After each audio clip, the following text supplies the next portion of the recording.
Welcome to the Human Frame podcast. With me, Wutsia Hawking. Today I'm joined by Crystal Marshall. Crystal, who is an actress and campaigner who uses performance and visibility to challenge stigma around appearance and difference.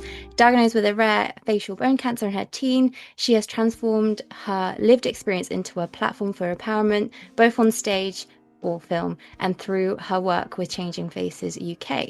Crystal is passionate about representation in the creative industries and about showing young people with visible differences their voices and stories matter.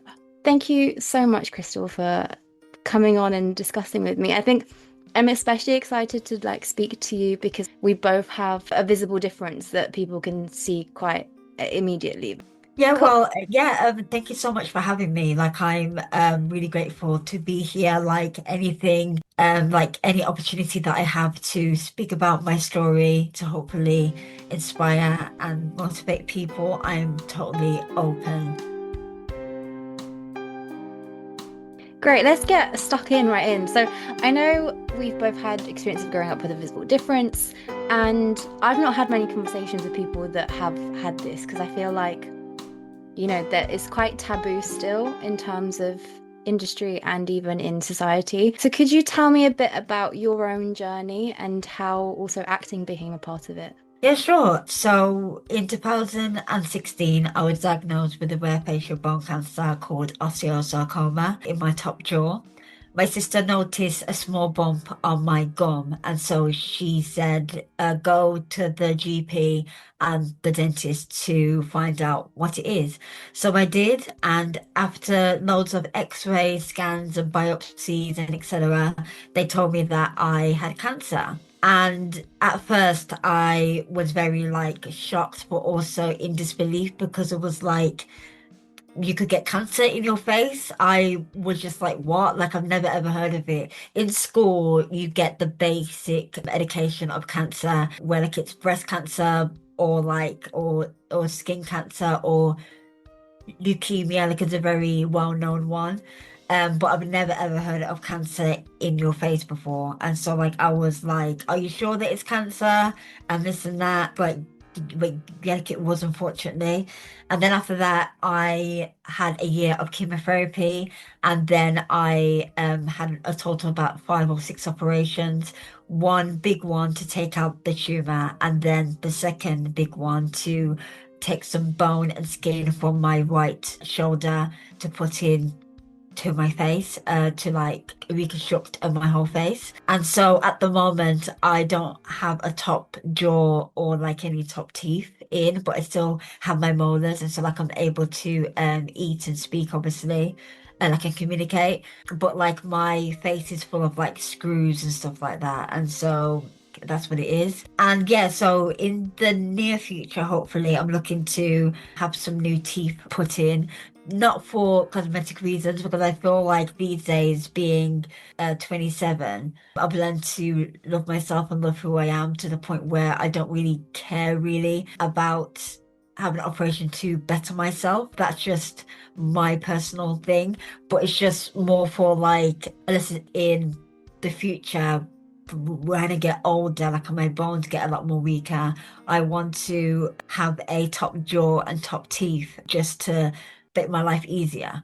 And so that's what I'm hoping to get sooner rather than later. I'm a waiting list for it. But yeah, there is no rush at all. And then and acting wise, I wanted to be an actor ever since I was 8 years old. I remember rushing straight home from school to watch Hannah Montana or High School Musical or Camp Rock, and just being like, oh my God, what they're doing is so sick and so cool. I want to do that. And then from the day that I found out that acting was an actual job that you can get paid for, I was like, okay, I'm in. I want to do that. So my parents put me into summer camps and drama clubs, etc. And so I did drama as a GCSE, and then I went to college and I did performing arts. But unfortunately, had to finish college early because I had cancer. But then after 2, 3 years of healing mentally and physically, I decided to return back to acting. and I got into drama school, and I haven't looked back since. So I'm just also curious, after you had your diagnosis and you went through, well, thankfully, you recovered, did that change your relationship to acting, or were you scared to go back? I was just wondering what your thought process was. yeah, because like I was aware, but not as aware, I think, like as I am now, about how the beauty industry works and how casting works as well. Like growing up, I didn't really see many darker skinned black actresses on TV playing main roles and stuff like that. Like it was always a best friend or like a secondary character. And so like I knew that casting would be kind of like hard for me in a sense because I just didn't see a person who looked like me like represented. But obviously back then I didn't even think about people who had like facial differences because I didn't have facial difference at that time. And so when I had cancer and my face started to change because of it, I was like, okay, then for sure I can never be in this industry. Like there's no place for me because already I don't see much darker skinned black women on TV and like movies. And so me having a facial difference, there will be no place for me like at all. And like obviously we're talking about 2016 here, not like 2025. Like it's vastly changed now. Like the last 10 years have been like just incredible, like in the sense of like representation for like black women or like black like and female identifying people and also people who've got facial differences like me and you. But yeah, like back then I was maybe I shouldn't even try this anymore. What made you keep going? Because obviously there's a drive, Yeah, and I know you yeah, have that.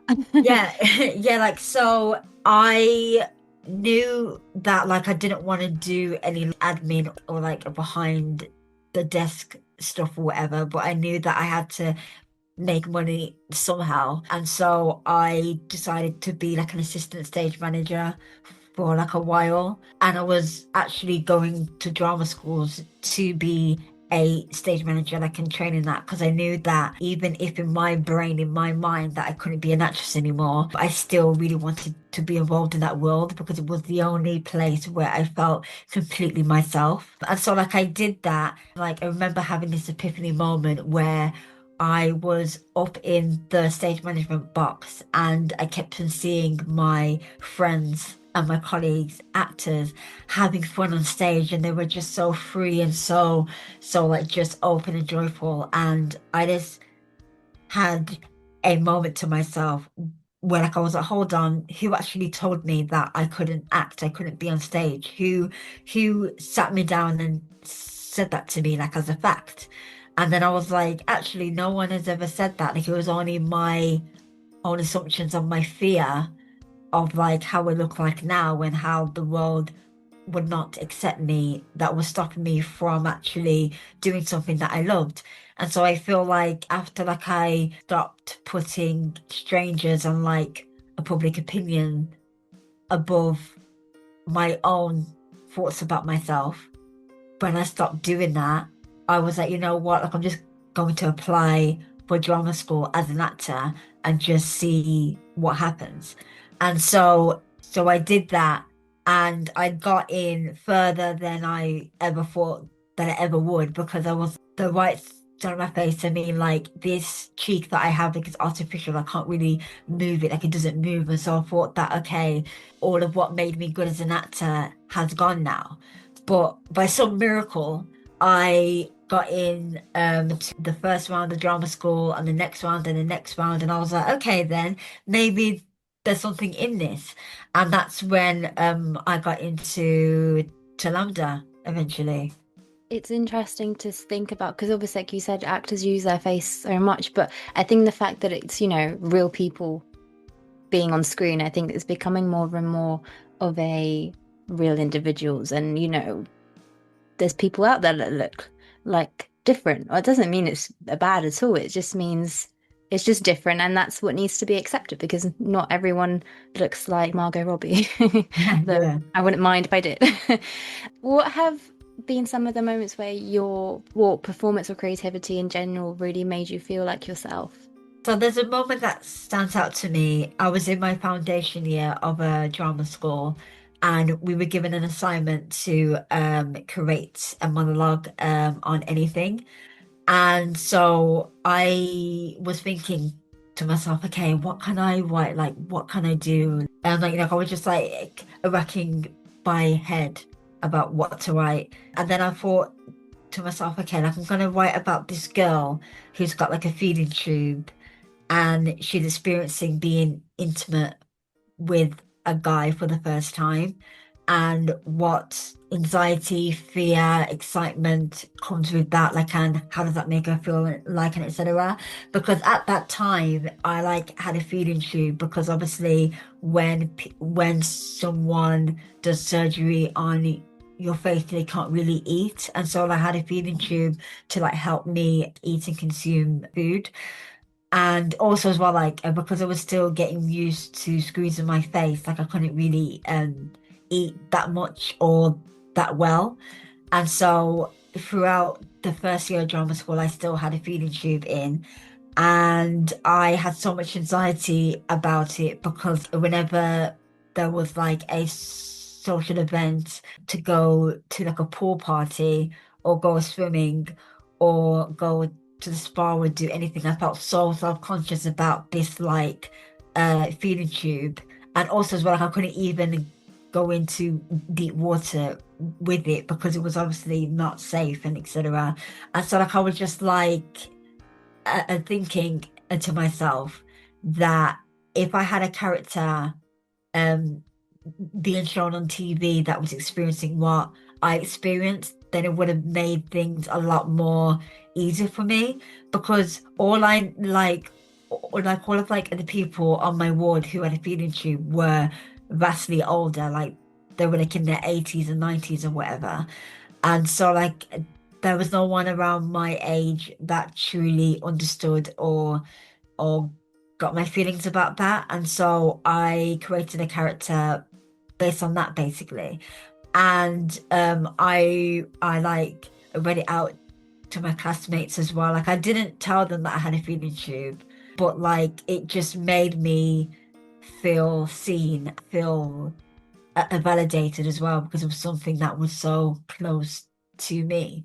And so that's why now, like in my writing, and like also plays and like shows that I do, like I try to integrate my own life into that, so that hopefully people can like relate to it and not feel alone. So I yeah. think that's so important, and I would love to read anything that you have. I feel it would be really great to see because I do the same. It's like, trying to showcase because there's a big community of people with skin differences or with facial differences, and it's having the site being this is the experience. I mean, I don't know about you, but because I was born with my birthmarks, because I mean, birthmark doesn't seem like that big of a thing, but because I have such large amounts of it, it's very hard to cover up. And I assume yours is also very similar. So there's not, you can just cover it up with foundation or whatever. So when you walk out and step out and show yourself, not everyone is going to accept that.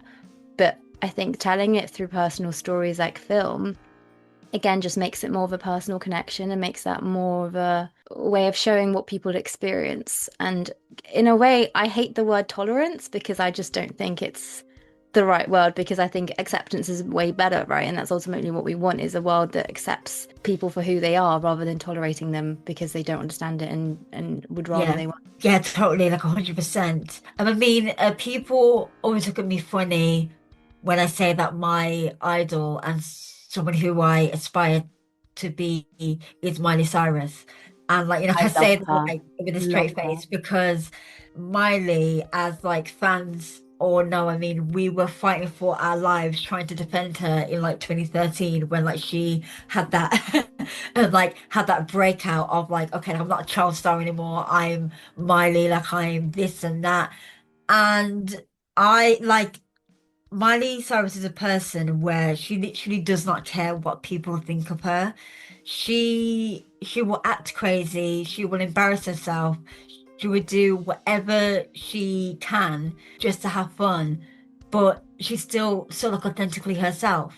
And so like whenever I feel scared to like post about something without me wearing makeup or do something that I feel like is going to attract a negative attention, I just think of like Miley Cyrus and how she was such a fearless 22, 23-year old.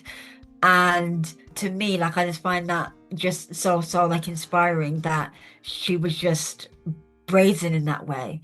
And so I always say that the most like dangerous person in the world, like is a person who does not care what people think of them because they can literally do whatever they want to do and no words can hurt them because truly like as long as you know who you are, as soon as you wake up and when you fall asleep as well, then nothing can shake you, honestly, especially trolls online who are strangers who don't even know you. And so that's why I always say that she will forever be my icon due to that. Yeah, no, you're 100% right. Like, she doesn't give a single shit.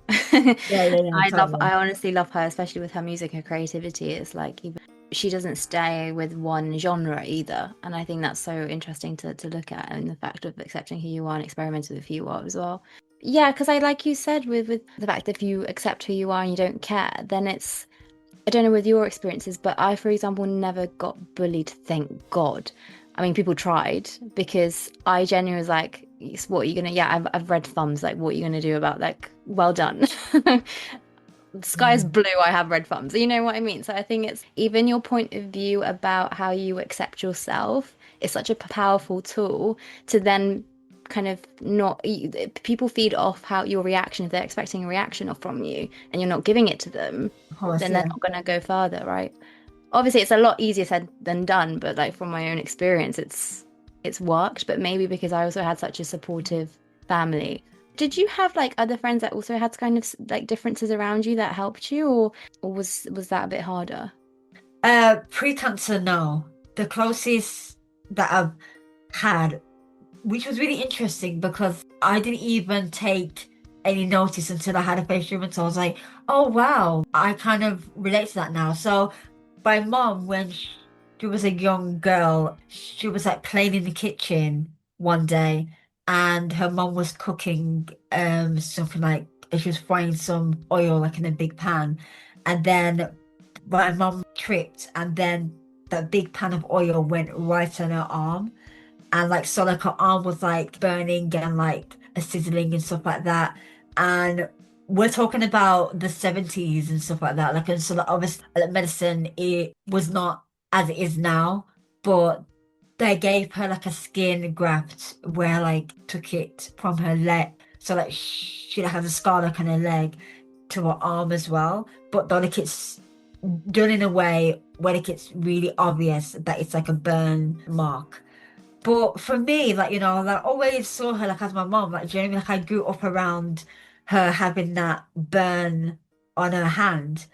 And like, when other kids would look at it, not to make any comments, but just to stare at it, like, I would just, like I didn't really notice it really because I thought that it was normal. Like, you know, like, obviously, like, you know, if you're born being around a person who, like, has that, they don't really second guess it. And it wasn't until a few years ago she like told me how she would wear like a long sleeves and like sweaters and stuff like that. Like, and like she would feel really self-conscious about her arm, especially when she was a teenager. Like I was like, oh wow, mom, I didn't even notice that because she's still my mom, like regardless. And so that's like the whole thing that I think about my nieces, like who like I'm really, really close with, who like when I was diagnosed, they were about like 10 and like 8 or something.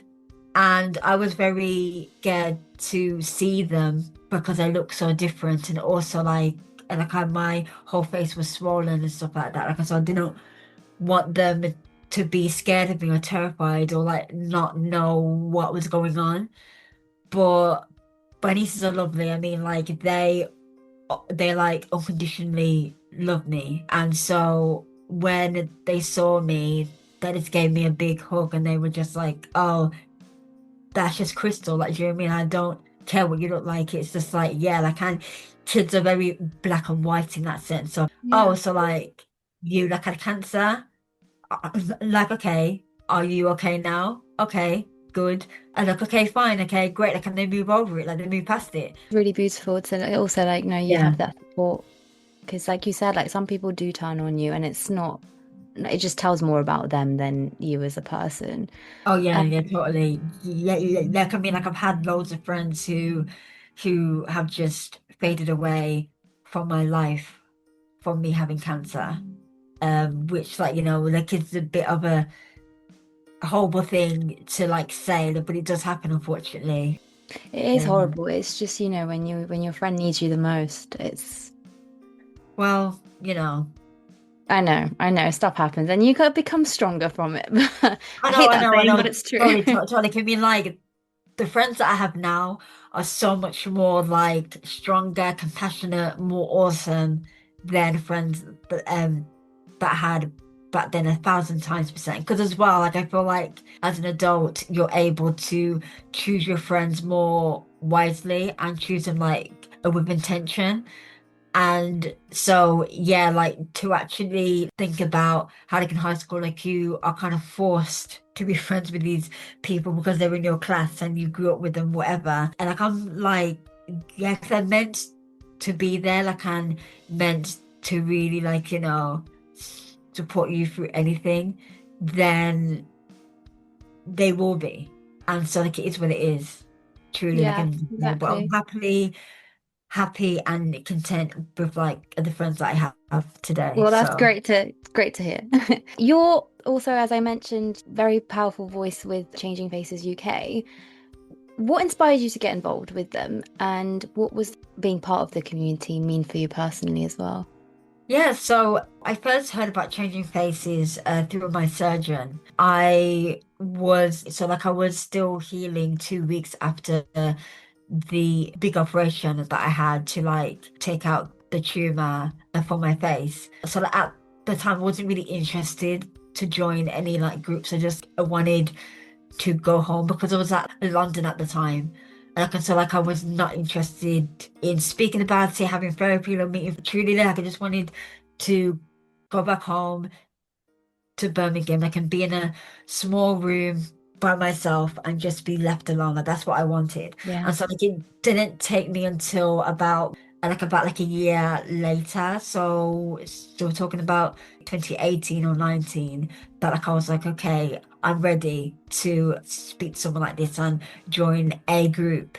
And what like I would say as well, like is never ever make your friends or family like, or whoever force you to heal quickly. You will know when you're ready, like so that's what I would say about that.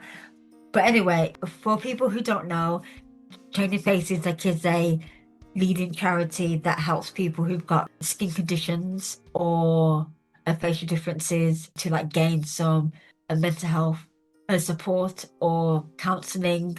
They have this like great skin camouflage service where like you can get some prescribed makeup to like blend in like your scars or whatever like if you want to, which helps me a lot, like especially on like set, like on an acting set where like they wouldn't have the right shade for my scars on skin or whatever because my cheek is about 2 shades darker, like and thicker due to it being some skin and bone for my back shoulder. So like it's really hard to find a makeup brand that actually blends that in.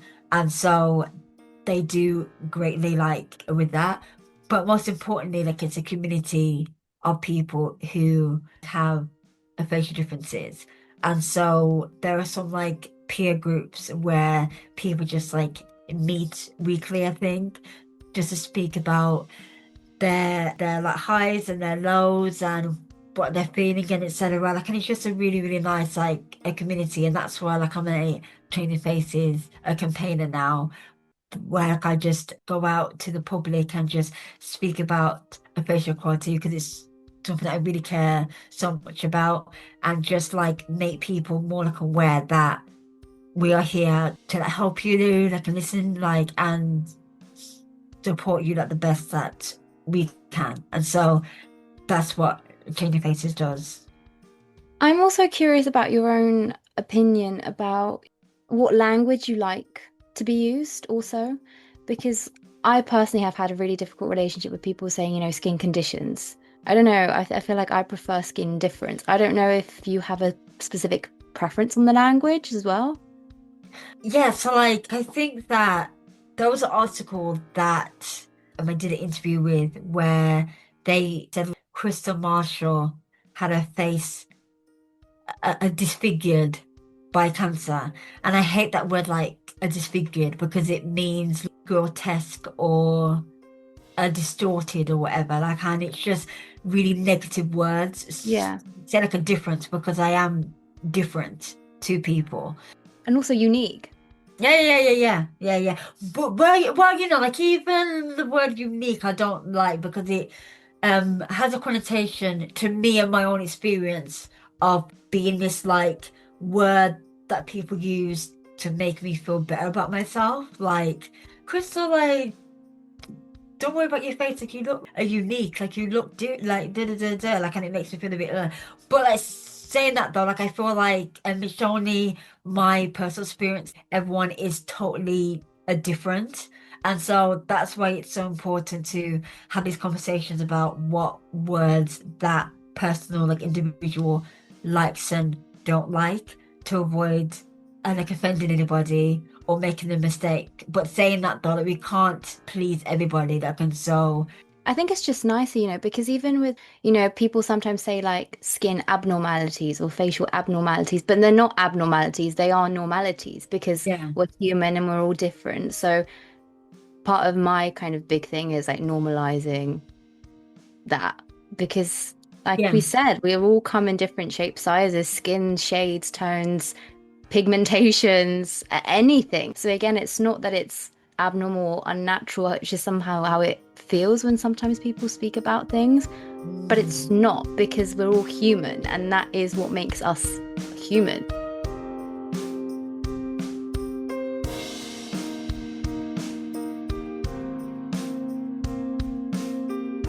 And you mentioned things with acting as well. So how do you feel when you see people with visible differences represented on screen? And what would you also like to see more of? So it makes me feel great because back in 2016 I was desperately looking for somebody like me or close to me as much as possible. I like on screen and TV, like, and I just did not see that. And the only time that I did see it was people who were like depicted as these evil bad characters, like Freddy Krueger or like the Hunchback of Notre Dame, like who Yeah. is that, like it's not like a villainized character, but it's someone to pity and feel sorry for. Like, and I was like, I don't fall into either like of those places, and so like I don't want to be put in those two boxes. And so like it was like a feeling of frustration not seeing that. But today, I mean, it's 1,000 times better. Like you have Adam Pearson and Nikki Lilly who just did at New York Fashion Week. She was a model there, and she was absolutely stunning, brilliant, icon, amazing. Honestly, like I cannot fangirl about her like enough. She is absolutely incredible. And like those are like the two who I really look up to because they're doing podcasts and interviews and movie premieres and perfume ads and makeup ads and phone adverts. I mean, like Nikki Lilly, she's like a Google Pixel campaigner, and she had a Charlotte Tilbury, like a makeup like a campaigner as well. And so just seeing her pictures on Instagram, it just makes me feel so inspired, especially days where like I really go through it, like where like, I'm like, oh God, I don't want to see the world. I don't want to be stared at. Like I don't want to be looked at. I just want to hide underneath the covers and just block it out. But just seeing her profile and seeing how far she has come as well, like as an influencer as well, it's just like really keeps me going. Like again, if you can't see it, then sometimes if you don't believe that you can do it or like it's possible, but the world is embracing her so much that it makes me feel confident that okay, they can embrace me as well because she's the first to do it and is absolutely smashing it. And so people like that really, really keep me going. And so like that's why it's so important to keep on making ourselves as public as possible, but also public with what we're comfortable doing to spread that awareness to make sure that the like a young generation of like kids feel like open and confident enough to share their stories, but also know that they're not alone as well.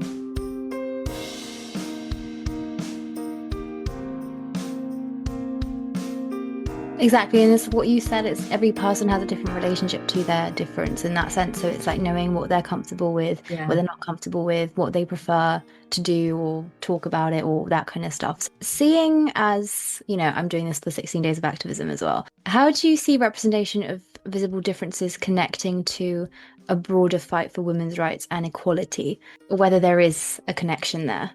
Um, yeah, I do feel like there's a connection there. I mean, like, 1 in 5 people in the UK have a facial difference of some kind, right? And a majority, like, of those people are women. And so with like a social media, like, and the standards of beauty, like, and being a woman is so vast and like so hard to reach, like in some like cases. Yeah, like like it is hard sometimes to reach those standards and not like compare yourself to them. But I feel like it has gotten a lot more better with now like celebrities speaking about how it's not all day every day that they feel on the top of their game, not only like on the outside, but also like on the inside and the like brain and the mind. And so I feel the more that people, especially people who like have a platform, speak about their experience and their activism, then that creates an energy to make change and make that difference. But like if people just like keep it in and don't really speak about it, then nothing will happen. And yes, like, like I have noticed that when a woman speaks about like menopause or like periods or beauty, whatever, it gets a lot more hate than it would do like if a man speaks about like I don't know, like like a certain topic or whatever. Like I have seen that, like I have seen like the difference. But to not have a fear of that, like have a fear like of that pushback and just be as truthful to yourself as much as possible. Because again, like the whole troll thing, I feel like the reason why like I don't really care like if a troll speaks about my face or my activism or whatever is because like I don't put them on a pedestal. And also as like I don't really like respect them either.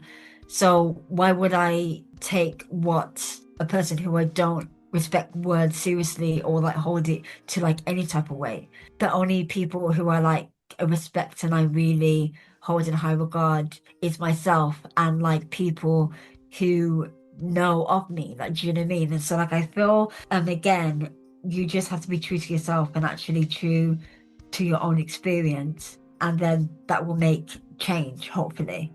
And so, yeah, I don't know if that has answered your question. No, it has. I think it's Or because there's a correlation between, how, there's the experience of a someone with a visible difference, but then there's also the female experience because obviously women are disproportionately affected a lot of the time. yeah, But I'm also in, like you said, in fashion and beauty standards because I don't know about you, but this one time I was in a shopping centre and there was a Vogue cover and it was an Olympic athlete, an Italian Olympic athlete that has a skin condition where her skin scars and she looked beautiful on the cover, absolutely stunning. And again, I'd never seen someone with a difference on a Vogue cover before, so I was just in awe. But what really pissed me off was at the bottom of the thing it said confident, and I just thought, yeah, it's ruined this whole thing. Like, how can you put confident on a magazine cover when it's her body? Why are you saying, oh, she's confident to show her own body when it's her body? Like, what else would you be showing? Yeah. So like, see, I think that my thing with that is that's why there has to be more people like us doing all sorts of jobs in the sense of like press and editorials and etc. Like, and to be in those rooms, because like if you're not in those rooms, you're not there to educate people, then they will make that mistake. And also as well, like I know like it's a mistake. I know like it's a thing of like Yeah. they're not doing it to be mean or malicious. They just don't know. Like the more that we commentate on these things that make us feel a sense of way, you know, called sparks a conversation, then that person who made that cover might be like, oh, okay, I didn't even see that. So now I'm like at the next cover, like I'm going to say it like in this way, like I'm going to do this. Like it's all just a learning experience. So as we spoke, like women and girls are judged more harshly on appearances than men, technically. I mean, obviously men also have Of course, yeah, yeah, of course. things as well, but just in general, how it is normally disproportionately affected. But how have you learned to navigate that, and what has helped you push through those kind of barriers? Yeah, so like I read a lot, like I love reading. The last 3 years I've been reading so many self-help books. One of them is the Katie Piper the Confidence Journal, where like it's a total of I think 30 days, maybe, I think, or 100 days, I can't remember, where of prompts where she says like, okay, so today write 5 things that you love about yourself, or like on Tuesday try to wear like your favorite outfit, or like a bright outfit to make you feel something, or go for a walk, or do this or do that, like, and it handhelds you to like do things outside of like your comfort zone. So by the end of the 30 or 100 days you feel a bit more like a confident in yourself. And the second one is Confidence, which I got here by Roxy Nefusu. So she like speaks about the confidence like in general from like childhood to like teenhood and being a woman and just all sorts of everything. It puts things in great bullet points where like it's very easy to consume, but then like it makes you think. There's one chapter where she says that sometimes when we see people staring at us or looking at us and we think, oh, they must like hate us, or they're thinking and something horrible or whatever, that could be a hidden trauma from like childhood or from something way back that we haven't healed yet. And so I know that like for me, I was severely bullied in school, especially in year like 9 and 10. I had like a stutter, which I have still now, and also an alopecia as well. And so I used to wear wigs, and guys would just sit like behind me and just like pull my wig and just pull my hair and everything. And people would just call me names and make fun of my speech and do all sorts. And I would walk in to school having so much anxiety and just being so tense and self-hating because no one had my back, and I just Yeah. really took what they said as truth. It was horrible, really. Like, you know, I had friends, but like, sadly, like, even those friends didn't really stand up for me. And so, like, I truly did feel so alone. So now, being like, you know, a adult, when I had my facial difference, I was like, oh my gosh, people are thinking these horrible things because in school they were saying this and they did that. Like, and I was just so scared about just like traveling alone, even to walk down the street because I didn't want to be hate crimed, and I didn't want like, you know, teenagers especially to make fun of my face because that's what happened back in school. And so like I was just so like scared every single day. But then I was like, you know what, Crystal, like, and most of the time people are thinking about like their own problems, their own life, and they're not thinking about you. And the only time a stranger has come up like and see me in public is something so positive. Like they're like, oh, like I love your hair, like or I love your clothes, or I love this about you, like whatever. Like, and it's just really nice things that people say to me that are not horrible, like or mean. And like, like I remember, like I'm embarrassing myself now, but there was a time where there was a guy back in drama school who was staring at me, like it was like a party, and I felt very self-conscious because he was really staring at me, and I was like, "Oh my God, he's staring at my face," because I didn't have my glasses then, and and my cheek was more like a pronounced. And so like I went to my friend who's a guy, and I was like, "Please, can we leave? Because I feel really uncomfortable. I don't know, but he's staring at me, whatever, like like da. Because I was like, oh, like he's staring at me because he's gonna say something horrible or whatever." But then turns out when my friend went and like I confronted him because like my male friend, he's so protective of me, he's really protective of me, and like he said, like he came back to me and said, "Crystal, he's staring at you because he thinks that you're attractive." And that to me, I was like, "Excuse me?" Like, and so I was like, "Oh, okay." Like, I didn't want like, truly, like, I didn't know what to do in that moment because I've never had that before where people stare at me because of that. People stare at me because they're like, "Oh, how come my face looks like that? Like, I don't know what's going on there." Or like, whoever. But it's just, that just like reinforces that whole thing that people who stare at you, like it does not have to be 100% negative. It could be a positive thing. Try to not make like your past stop you from like judge people so quickly as being a bad person. Not everyone's a bad person.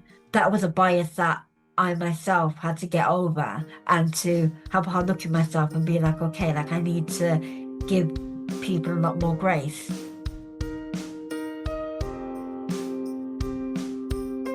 No, it's really, like I said, it's interesting to hear your perspective of it because I've never spoken to people with differences about these things, and it's just great to see like similarities, but also like slight differences that everyone experiences with their own difference. Because obviously, when you're like, I get this on the tube sometimes when it's summer, especially, and like I have to show my arms and everything, and I do get some people looking. There's this one woman that looked around me like with a like a disgusted face, and I just thought like, but I can't help this. Don't see why it's such a big problem. Whilst other people maybe look because they're curious of what it is, or Yeah. like, some people think it's sunburn. I get people all the time coming up to me and, oh, you're really sunburned. And it gets to the point sometimes I'm like, yeah, I am. Yeah, yeah, Rather than yeah. being like, no, it's a port wine stain birthmark, because I just don't want to get into the conversation. People have the funniest stories sometimes of why they're looking at you, what they think it is. And it's sometimes worth having a good discussion, and sometimes it's not worth it. Yeah, yeah. Like, I feel like, I feel like sometimes I have to like delude myself in being like, before like I walk outside, I'm like, okay, the people who I meet today are going to be so nice to me, going to be so kind to me, like I'm going to get compliments, I'm going to be so happy and great. Like sometimes you got to hype yourself up so that like so that like you're not like in your head too much about things. And so that's what I do, like, and it works really, like, I mean, as long as you're like again, not trying to assume like the worst in people all the time, and like I feel like that would just make life a lot more easier, because it's truly this whole year, like, I'm like in general, like it's hard enough as it is to like be in your head about something that might not even be true, like of a person's perception of you. It's not worth it, like, and it takes so much time and energy. Like, so like I was just like, I deluded myself and thinking, okay, people want me to win, and they are happy like to see me, and that's that. And then I just have that trying to like I keep on going in my head like as I walk outside. So that's what I do. Yeah. But yeah.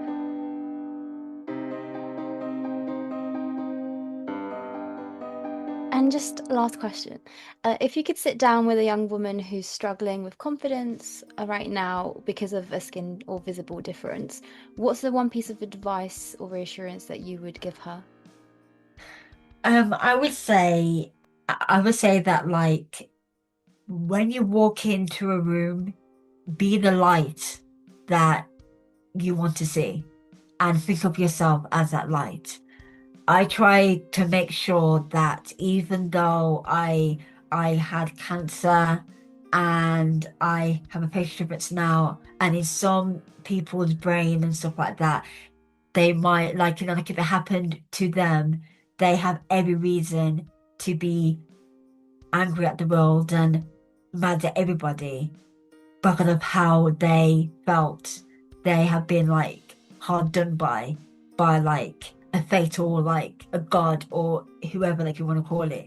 But I feel like I try my best every single day to make sure that I am that light and I am kind and engaging and funny and I'm just open with people because I know that I am more than my face.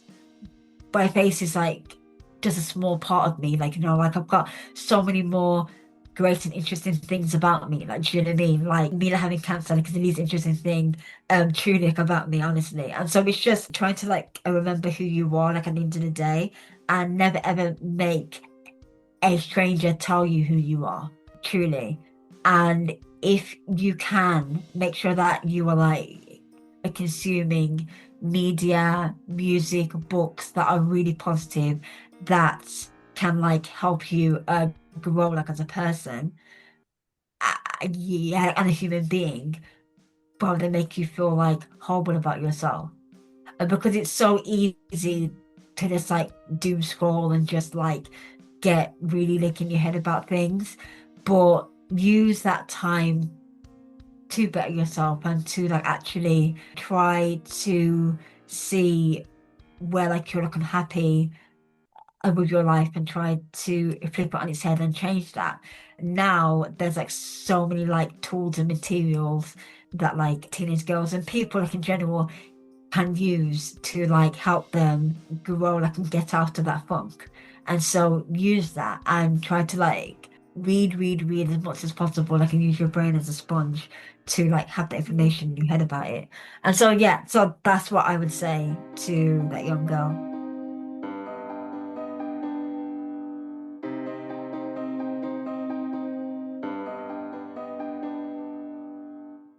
I think that's really powerful and beautiful at the same time because, we all have to remember we're all human. We all have different things that we're insecure of. Some might be visible, some might be not visible. And like you said earlier, like a lot of people sometimes want to pick on you because they have something else that they're insecure about and they can take it out on a different aspect. But it doesn't make you any less human because No.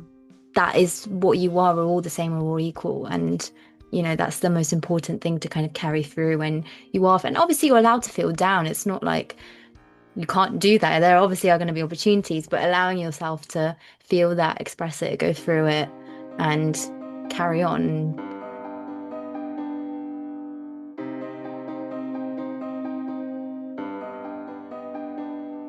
Thank you so much, Crystal. It's been, honestly, I've really enjoyed this conversation and getting to know more about what really helps you personally, but also how you use it in a creative perspective as well. Because as you said, there needs to be more visible differences on screen.